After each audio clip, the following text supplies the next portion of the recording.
शेतकरी नेते रविकांत तुपकर यांनी बुलढाण्यामध्ये पत्रकार परिषद घेऊन केंद्रीय मंत्री प्रतापराव जाधव यांच्यावर गंभीर आरोप केलेले आहेत। आपल्यासोबत खुद्द शेतकरी नेते रविकांत तुपकर आहे। हो, आज आपण जी पत्रकार परिषद घेतली, काय आपण त्याच्यामध्ये जे आरोप केले प्रतापराव जाधवांवर, काय आपण आपलं काय म्हणणं आहे? क्रांतिकारी शेतकरी संघटनेचे बुलढाणा जिल्हाध्यक्ष डॉक्टर ज्ञानेश्वर टाले हे मेहकर तालुक्यातले आहेत।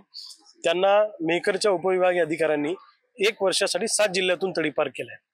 वास्तविक पाहता त्यांचं प्रकरण तडीपारीच्या कुठल्याच व्याख्येत बसत नाही।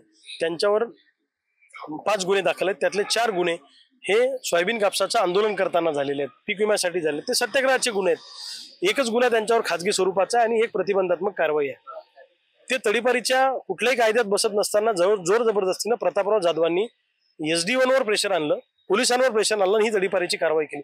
17 लोकांच्या तडीपाऱ्या तिथं पेंडिंग आहेत, 17 लोकांच्या। पण डॉक्टर टालेवरच कारवाई का केली?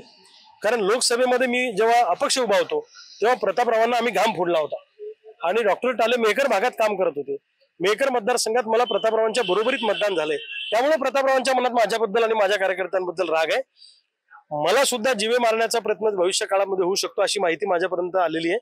मला, माझ्या कुटुंबाला, डॉक्टर टाले किंवा माझ्या सगळ्या सहकाऱ्यांच्या जीवाला जर काय झालं तर त्याला पूर्णपणे केंद्रीय मंत्री प्रतापराव जाधव जबाबदार असतील। तुम्ही आज पत्रकार परिषदेमध्ये सांगितलं की तुम्ही केंद्रीय मंत्र्यांचे काळे धंदे पुढे आणणार आहे। काय काळे धंदे त्यांचे? भरपूर मोठ्या प्रमाणामध्ये त्यांनी भ्रष्टाचार केलाय, अनेक लोकांचे आयुष्य त्यांनी उद्ध्वस्त केलेले। माझ्या घरावर त्यांनी 5 वर्षापासून कॅमेरे लावले बँकेच्या माध्यमातून, की जे रेसिडेन्शियल एरियामध्ये बँकच टाकता येत नाही।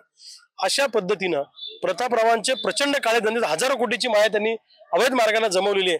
त्यांचे सगळे कारनामे आम्ही बाहेर काढणार आणि काही दिवसानंतर पंतप्रधान नरेंद्र मोदी साहेबांच्या निवासस्थानासमोर आम्ही उपोषणाला बसू सगळे शेतकरी आणि सांगू की प्रतापरावांना मंत्रिमंडळातून तडीपार करा। प्रतापरावांनी जर का प्रशासनावर दबाव टाकणं किंवा चुकीच्या पद्धतीने कारवाई करून लोकांचे आयुष्य उद्ध्वस्त करणं हे जर का थांबवलं नाही तर प्रतापरावांच्या सगळ्या भानगडी आम्ही बाहेर काढणार। तुम्ही बोलताना हे सांगितलं की प्रतापरावांनी समृद्धीमध्ये ठेका घेतलेला आहे, आपल्याकडे काय माहिती? आपण एवढं मोठं गंभीर आरोप केला। समृद्धी महामार्गामध्ये त्यांच्या घरातल्या लोकांनी मुरुम पुरवणं, गिट्टी पुरवणं, त्यांचे टिप्पर चालतात, याचे सगळे धंदे त्यांचे आहेत, 2 नंबरचे धंदे, आणि त्याच्या माध्यमातून पैसा कमवतात। ते अतिक्रमण केलंय, स्वतः संस्थेसाठी शासकीय जमीन बळकावलेली आहे, अशा अनेक चुकीचे उद्योग त्यांनी केले।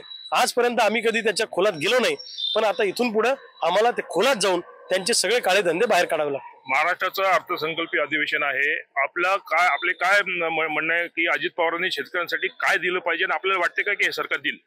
नाही, आम्हाला असं वाटतं की सोयाबीन कापसाला भाव नाही, प्रति क्विंटल 3000 रुपये भाव फरक दिला पाहिजे।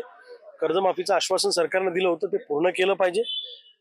पीक विमा मागच्या वर्षीचा म्हणजे 2023-24चा अजून मिळाला नाही, तो पूर्ण दिला पाहिजे व्याजासहित, आणि शेतीला मजबूत कंपाऊंड केलं पाहिजे। जंगली जनावरांचा त्रास होतो म्हणून मागचे चुकारी दिले पाहिजे। या सगळ्या आमच्या मागण्या आहेत। या मागण्या घेऊन आम्ही 18 तारखेला निघू, 19 तारखेला मुंबईत पोहोचू आणि मुंबईत पोहोचून आम्ही आमचे 7 बारे अरबी समुद्रात टाकून देऊ आणि आम्ही कर्जमुक्त झालो अशी घोषणा आम्ही करू आणि सोयाबीन सुद्धा अरबी समुद्रात आम्ही टाकू आणि सरकारचं लक्ष वेधण्यासाठी आंदोलन आम्ही करू। सामाजिक काम करत असतानाही तुम्ही धार्मिक प्रवृत्तीचे आहात।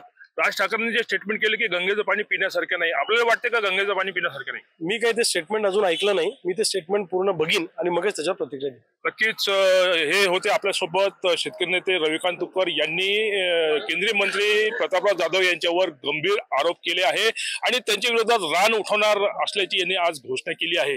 लोकशाही मराठीसाठी संदीप शुक्ला, बुलढाणा। लोकशाही मराठी, ऐका, पहा, जागरूक रहा।